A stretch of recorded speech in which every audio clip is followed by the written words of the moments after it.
Olá, matemáticos e matemáticas, bem-vindo ao canal Matemática com o Professor TX. Eu sou o Professor Gabriel Teixeira, também conhecido como TX. E na videoaula de hoje nós iremos dar aquela parte final, aquela parte crucial de análise combinatória, a nossa parte 3. Então, eu vou juntar tudo que a gente viu na parte 1 com tudo que a gente viu na parte 2. A gente vai fazer uma junção de tudo isso e colocar na parte 3. Ah, professor, você vai repetir o conteúdo? Claro que não, eu não vou repetir o conteúdo, eu vou adicionar ele. Então é muito importante que você assista a parte 1 e a parte 2, porque vai haver referências a essas partes.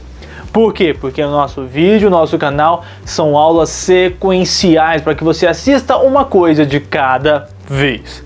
Beleza? Então, sem mais delongas, pegue seu lápis, caneta e borracha e bora terminar esse conteúdo fundamental, porque com certeza a parte 3 irá cair em tua prova do Enem, certo? Certo, então. Então vamos, antes de tudo, fazer uma pequena revisão, ou melhor, como que você vai interpretar se é uma questão de análise combinatória da parte 1, da parte 2 ou da parte 3. Análise combinatória. Você vai fazer 3 perguntinhas básicas, ou melhor, você vai fazer uma ramificação de perguntas. Primeira coisa é, você vai utilizar todos os elementos que estão descritos no texto. Ah, não, eu vou utilizar tudo isso que está aqui escrito no meu texto. Ah, não, eu quero só uma parte. Então, você tem duas opções. Ou é sim, ou é não. Se você vai utilizar todos os elementos que estão descritos no texto ao mesmo tempo, então você vai utilizar todos ao mesmo tempo. Então, você vai estar trabalhando, se você utilizar todos, você está trabalhando com permutação.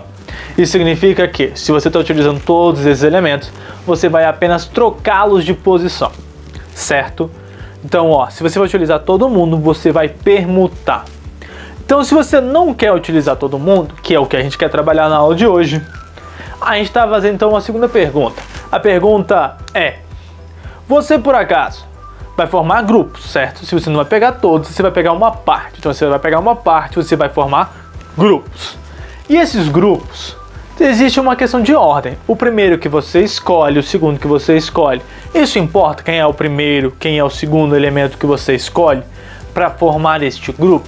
Se você respondeu que sim, você está fazendo um arranjo. Existe uma questão de ordem de preferência.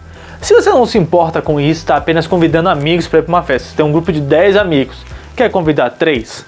Então significa que você não vai utilizar todos os elementos. Então, você não está utilizando todos. Se você vai chamar 3 amigos, importa quem você chama primeiro, segundo e terceiro? Não, você vai estar chamando as mesmas 3 pessoas, não é? Então a ordem, quando não importa, você está trabalhando com combinação. Certo? Certinho. Então, coisa muito importante, meus queridos, a aula de hoje nós iremos trabalhar com fórmulas. Então é fundamental que você entenda essas fórmulas, que você trabalhe com elas. Ok? Ok, então. Primeira coisa, a gente vai trabalhar então com arranjo, que significa que a ordem importa. Então vamos colocar aqui uma definiçãozinha para entender um pouquinho melhor. Formar grupos onde a ordem de escolha e posição importa. Uau! Foi o que a gente estava trabalhando no slide anterior. Só que é o seguinte, quais são esses casos que a ordem importa? Eu estou falando, mas eu não coloquei exemplos. Os exemplos mais comuns são pódio, de quê? De medalhas. Tem o primeiro colocado ganhou o ouro, o segundo colocado ganhou o prata, o terceiro colocado ganhou o bronze. Quando você vai formar uma chapa eleitoral, o primeiro colocado, ou seja, o primeiro que você escolhe é o presidente, o segundo o vice-presidente, o terceiro o tesoureiro.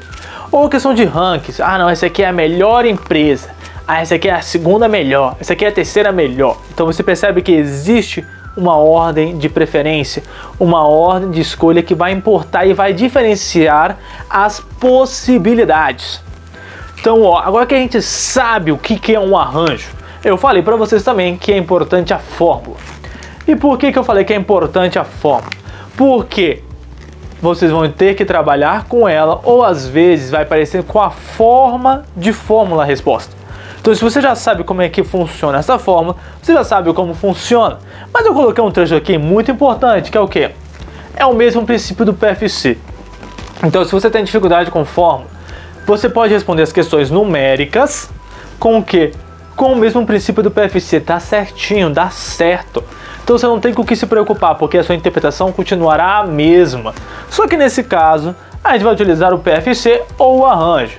Mas quando for uma questão formular, você vai pensar, pô, eu usei o PFC, então eu sei que é arranjo automaticamente. Tranquilo? Parece um pouquinho confuso, mas quando a gente vê os exercícios, você vai ver que é muito fácil. Essa vai ser a parte mais fácil de análise combinatória. Certinho? Certinho. Então vamos pensar o seguinte, na fórmula. A fórmula de ANK, N fatorial sobre N menos K fatorial. Você fala, professor, o que é isso? O objetivo não é trabalhar com fórmula. O que ele está falando? Meu querido, pensa o seguinte, o que é N e o que é K? N é o meu total e K é aquilo que você quer. Então, se você tem um grupo de 5 pessoas e você quer 3 deles, então o N é 5 e o K é 3. Só isso. Ah tá, então o N é o total e o K é o que você quer. Exato. Ou a gente pode utilizar o PFC, que é os tracinhos. Tudo bem? Tudo bem então. Prof, eu tô confiando muito em você, então por favor, não me assuste com os próximos exercícios, tá bom? Eu vou agora te mostrar que é muito tranquilo, muito tranquilo, muito tranquilo. Olha aqui então o primeiro exemplozinho de arranjo. Lembrando que ou nós iremos trabalhar com fórmula ou com PFC. E o mais importante de tudo, a ordem importa. Então vai aparecer agora em sua tela a questão de número 1 de nossa lista.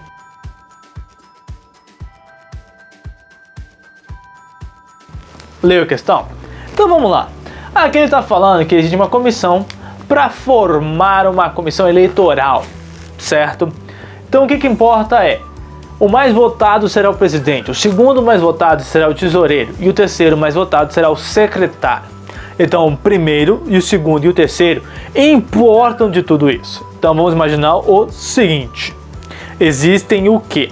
Existem 3 elementos, onde o primeiro é o presidente, o segundo é o tesoureiro e o terceiro é o secretário, não é mesmo? Aí eu vou te perguntar, quantas opções nós temos para presidente? Nós temos 5 opções, não é mesmo? Será composto de 5 candidatos, então no primeiro caso nós temos 5, escolhemos o presidente, sobram 4 pessoas.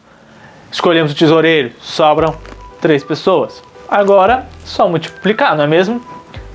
60 a nossa resposta. 5 vezes 4 vezes 3. Certo? Certo, muito fácil. Eu te falei que era fácil. Mas se tivesse questão de fórmula, se vamos utilizar a fórmula, existe isso daqui, não é mesmo? N fatorial sobre N menos K. Então vamos pensar o seguinte. Quantos elementos nós temos? 5 pessoas. Quantas pessoas nós precisamos? De 3 pessoas. Então é 5. E quanto é que é 5 menos 3? 2. Então é 5 fatorial sobre 2 fatorial. Então, ó, 5. Quanto é que é 5 menos 3? 2. Abre todo mundo, certo? 5, 4, 3, 2 e 2, tudo bem? Professor, você não colocou 1, porque não faz diferença, 1 não é importante. Então, ó, 5 vezes 4 vezes 3 vezes 2 dividido por 2, 2 com 2, se você cortar, sobrou o quê? Os mesmos 5, 4, 3, os mesmos 5, 4, 3. Não vai mudar a resposta. Vai continuar dando o quê? 60. Beleza, beleza. Eu sei que isso aqui é muito mais rápido, isso aqui é muito mais bonito. Mas haverá questões em que vai aparecer exatamente desta maneira. Exatamente assim. Então é importante que você entenda que irá aparecer assim em alguma parte de tua vida. Então se você sabe trabalhar com isso, você sabe responder a questão. Beleza? Beleza. Então, ó, quando tiver resposta assim, trabalhe desse jeito. Eu sei que você gostou. Mas, quando tiver isso daqui, o que eu quero é que você pense que nem sempre será tão belo assim. Tá bom? Tá bom. Então vamos lá. Vamos agora então de novo uma questãozinha de arranjo para gente trabalhar de novo com isso. Lembrando que a fórmula ou PFC e a ordem importa. Vai aparecer em sua tela agora a questão de número 4 de nossa lista.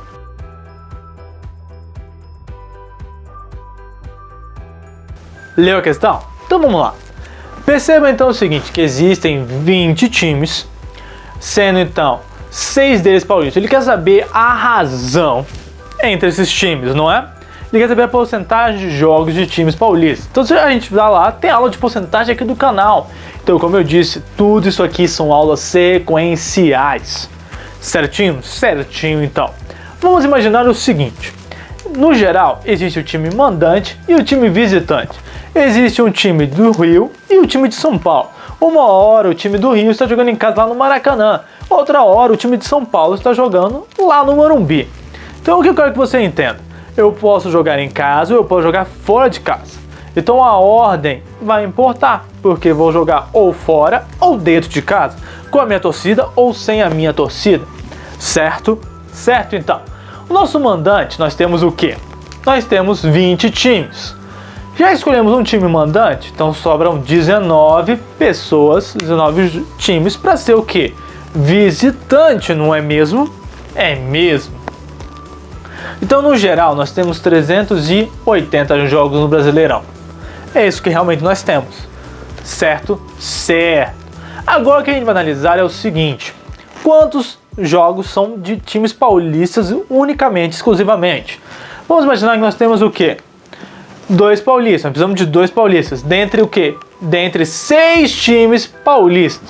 Então, eu tenho um total de 6 e eu preciso de 2 deles apenas. Um que jogue ou no estádio do Morumbi e o outro que jogue no estádio do Pacaembu, entendeu? No Allianz Parque, certo? No seu estádio do time de Santos. Então, vou ignorar essa parte da minha vida. Certinho? Certinho, então.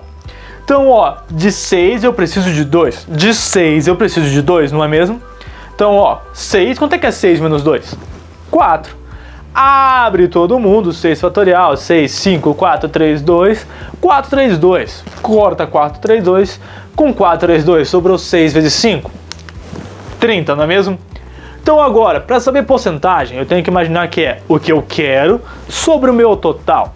É o que eu quero sobre o total. Então eu quero, na verdade, o quê? 30 sobre 380. Se você calcular, você vai achar como resposta 7,8%. Tudo bem? Isso quer dizer que é o quê? É maior que 7, menor do que 10.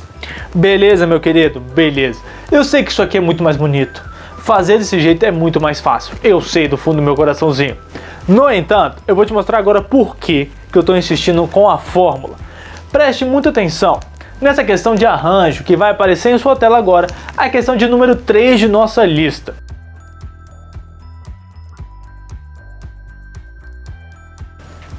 Leu a questão? Ela tem um texto muito grande, ou melhor, a imagem é grande, então a gente tem que prestar muita atenção. Ele quer saber a forma distinta de acomodar uma família. Existem o quê? 9 assentos e eu tenho 7 familiares. Ah, professor, parece aquela questão da aula anterior, não é mesmo? Exato, da quantidade de carros que eu vou trocá-los de posição. Só que como eu não vou utilizar todo mundo, eu vou fazer o quê? De 9 posições, de 9 vagas, eu vou escolher 7 delas para colocar meus familiares.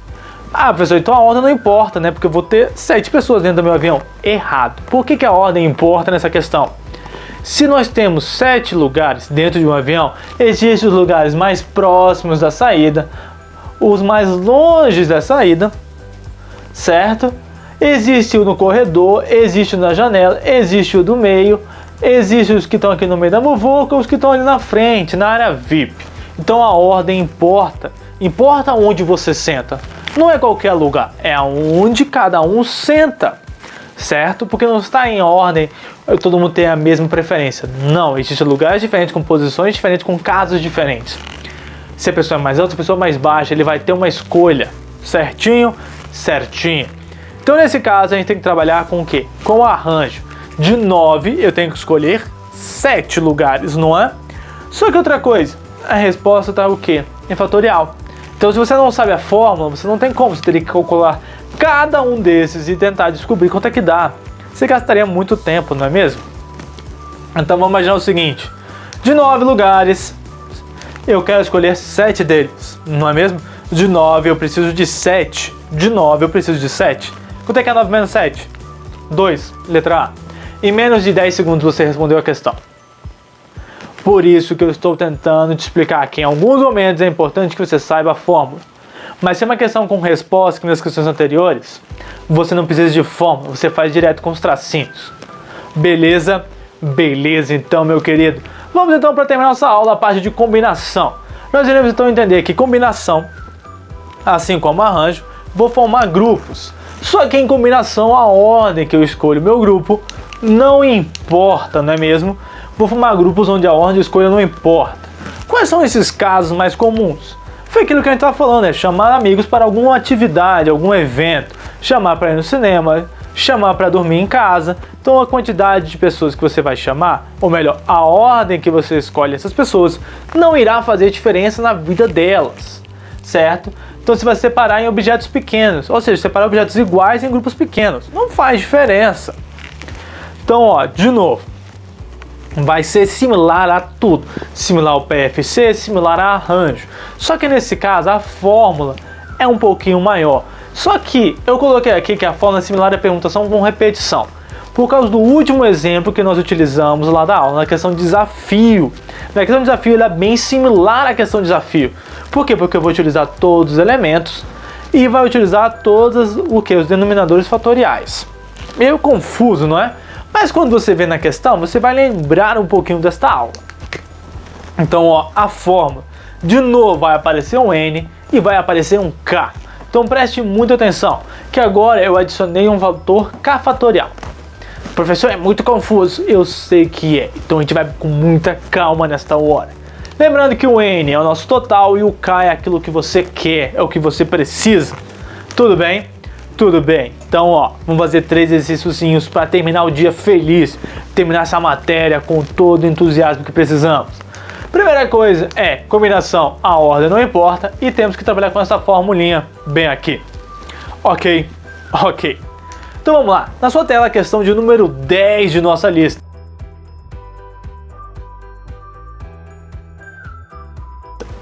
Leu a questão? Então vamos lá. Se o departamento de uma empresa tem como funcionar exatamente 8 mulheres e 6 homens, e eu quero formar uma comissão para representar em uma reunião, então de 8 mulheres eu preciso de 3, não é?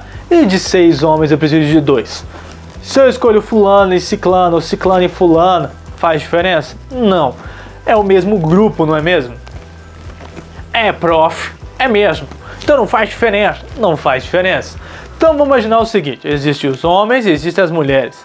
Então a gente vai trabalhar separadamente, homens e mulheres, ok? Mulheres e homens. Então vamos primeiro trabalhar com as mulheres. Com essa formulinha aqui, nós temos que entender o seguinte. Quantas mulheres nós temos? 8. Quantas nós precisamos? De 3. Então, ó, 8 fatorial. 8 menos 3 dá 5, não é? Então, ó, mesma coisa que arranjo, mesma coisa, ó. Só que aqui eu já tenho que dividir por 3 fatorial. Certo? Certinho. Vai ter uma aula especial que é o que? Resolvendo mais questões de análise combinatória. Ou seja, colocando mais questões especiais na análise combinatória ou métodos diferentes de se pensar. Tá bom? Então não se preocupe, vai ter uma aula especial de análise combinatória onde eu vou dar algumas diquinhas sobre isso aqui, como responder um pouquinho mais rápido. Certo? Mas por enquanto eu quero que você entenda essa fórmula, então é muito importante trabalhar com isso agora. Então, ó, 8 menos 3, 5, não é? 3 fatorial, repetindo o elemento. Então vai ficar 8 menos 3 e o próprio 3. Então você vai colocar todo mundo aqui embaixo. Melhor dizendo é, esses dois somados tem que dar o de cima. Esses dois somados tem que dar o de cima. Tudo bem? Então pensa exatamente nisso. Abre todo mundo, começa a cortar. 3 com 2 dá 6. Então, combinação de 8 mulheres, escolhendo 2, dá 56. Beleza? Beleza. Vamos imaginar aqui agora os homens. Os homens, de novo, mesma fórmula. Só que agora, em vez de 8, são 6. Em vez de 3, são 2. Então, vamos imaginar o seguinte. Quanto é que é 6 menos 2? 4, não é? Então, ó, esses dois somados tem que dar o de cima. Ok, meus queridos? Ok, então. Quanto é que, então? Vamos abrir os elementos. 4, 3, 2... 4, 3, 2. 6 vezes 5, 30. Dividido por 2, 15, não é? Então a nossa resposta para completar tem que dar o quê? 56 vezes 15, porque são mulheres e homens. Então eu tenho que multiplicar esses fatores. Quanto é que é 56 vezes 15? 56 vezes 15, 840. Beleza? Beleza então, meus queridos. Percebeu que nesse caso a gente vai ter que dar um quê? Um foco maior para as fórmulas, certo? Certo. Questão agora de número Q. De novo, permutação, a formulinha. A questão agora trata sobre questão número 13.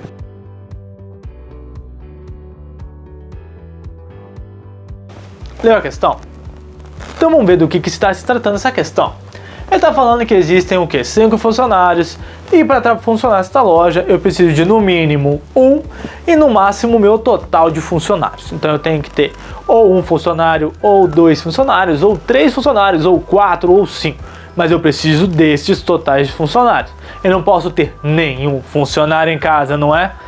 Então, ó, vamos imaginar o seguinte, o primeiro caso, eu preciso de 1 funcionário apenas para que minha loja funcione e tudo mais. Então, de 5, eu vou escolher 1, não é mesmo? De 5, eu vou escolher 1.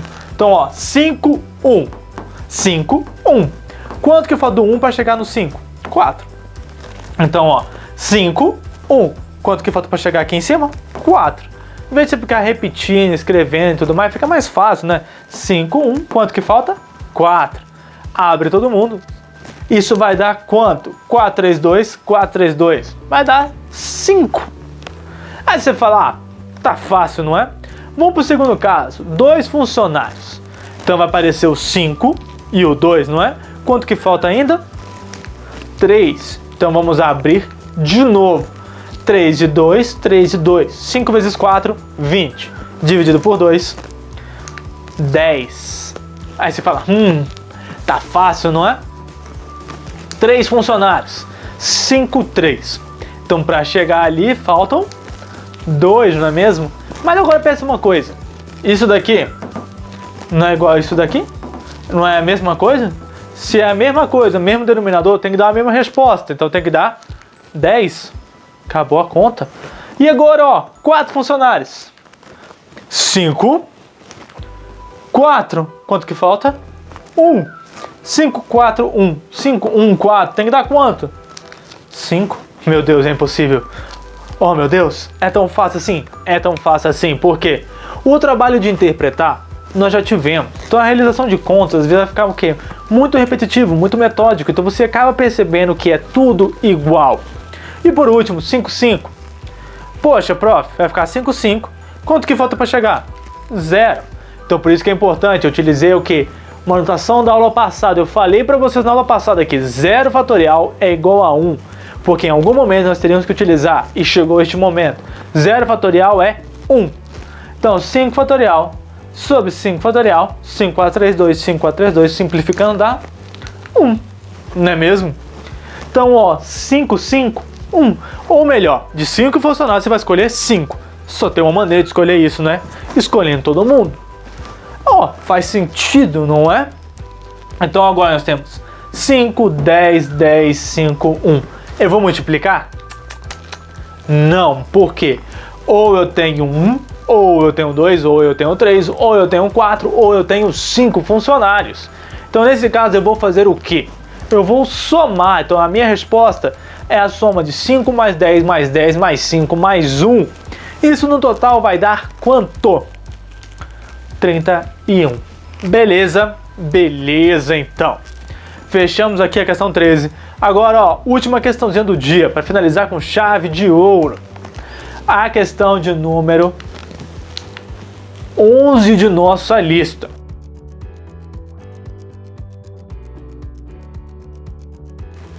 Leu a questão? Então, ó, de novo, por que eu dei aquele enfoque todo em fórmula? Porque quando você observa a resposta, trabalhando com combinações. Então a gente já sabe que é combinação. Agora, nosso maior problema é interpretar o que é a questão. Então vamos imaginar o seguinte, eu tenho 12 vagões, aonde eu vou pintar com as cores vermelho, cadê aqui? Vermelho, azul, verde e amarelo. Então vamos imaginar de uma maneira bem simples e bem fácil o que está acontecendo. Eu tenho 12 vagões, e são tudo o que? Pensamentos sequenciais. Então eu tenho que ter aquela ideia que primeiro eu faço uma coisa, terminei ela, vou fazer a próxima. Eu não posso fazer duas coisas ao mesmo tempo, certo? Certinho. Então vamos imaginar o seguinte, qual é a primeira cor que ele fala no texto? Vermelho. Então eu vou primeiro pintar os 4 carrinhos vermelhos. Então de 12 eu vou pintar 4 deles. Então 12 vou pintar 4. Como se eu pego... Ah, professor, então a ordem importa, porque tem numeração. Não, sabe por quê? Se eu pego 1, 2, 3 e 4, ou 4, 3, 2, 1, a ordem que eu escolhi eles, não importa. São os mesmos 4 carrinhos pintados, não é? Isso aí é um peguinha. Mas por que eu não precisei me importar com isso? Porque no próprio texto ele falou combinação. Então eu tinha que utilizar obrigatoriamente combinação. Não tinha outra opção, é combinação, certo? Certo, então matamos isso e vimos que a ordem não importa que eu escolha esses carrinhos. Então vamos imaginar o seguinte, eu vou precisar de pintar 4 dentre 12, então é 12, 4, vai faltar o quê? 8, mas eu vou colocar o quê? Combinação de 12 e 4, professor, mas tá que estranho aqui, tá 12 e 4 tá em cima. Essa é outra forma de escrever, mas eu acho mais bonitinho colocando assim, porque fica mais sentido, de 12 eu vou escolher 4, de 12 eu vou escolher 4, de 12 eu vou escolher 4, e assim sucessivamente. Certo? Só que eu já pintei 4 carrinhos vermelhos. Vou poder escolher os mesmos carrinhos? Não. Sobram quanto? Sobram 8, não é? E desses 8, eu vou pintar 3 azuis. Então, de 8, eu vou pintar 3. De 8, eu vou pintar 3. Aí você fala, já sei a resposta? Sim, por quê? Não tem 8, escolhendo 3, não tem 8. Aqui tem, aqui não tem. Ou é letra E, ou é letra B. Só que agora eu vou pensar o seguinte, eu vou fazer isso e depois isso, então é multiplicação. É a letra E, mas vamos continuar interpretando para ficar mais simples o que a gente está fazendo. Sobraram o quê? De 8, pintei 3 azuis, não é? Sobram 5. De 5 eu vou pintar 3 verdes. Então 5, 3, não é? E sobraram então quantos? 5 menos 3, 2. Sobraram 2 carrinhos que eu vou pintar de amarelo. Então é combinação de 2, 2. Combinação de 2, 2. Então, como é uma multiplicação, porque é isso, e depois isso, e depois isso, e depois isso tem que ser uma coisa de multiplicação. Letra E, questãozinha rápida, você podia responder em 10 segundos. Então, questão de análise combinatória, você pode poder responder bem rápido na hora da prova do Enem. Mas você tem que entender uma coisa, são questões de quê? De muita interpretação e pouco cálculo. Então, preste muita atenção nesses pequenos detalhes que aparecem no enunciado da questão. Beleza? Beleza, então ó, aqui embaixo vai ter a lista 3 de análise combinatória. Preste muita atenção, tente responder com calma, pegue cada detalhezinho deste, tudo bem? Porque vai ter o gabarito comentado caso você tenha alguma dúvida, não se preocupe. Tudo isso aqui é feito para você que está em casa conseguir estudar com calma, tá bom? Então ó, sem mais delongas, muito obrigado por assistir até aqui. Não esquece de deixar o like e principalmente compartilhar com seus amigos para que eles também possam assistir e estudar para a prova. Muito obrigado!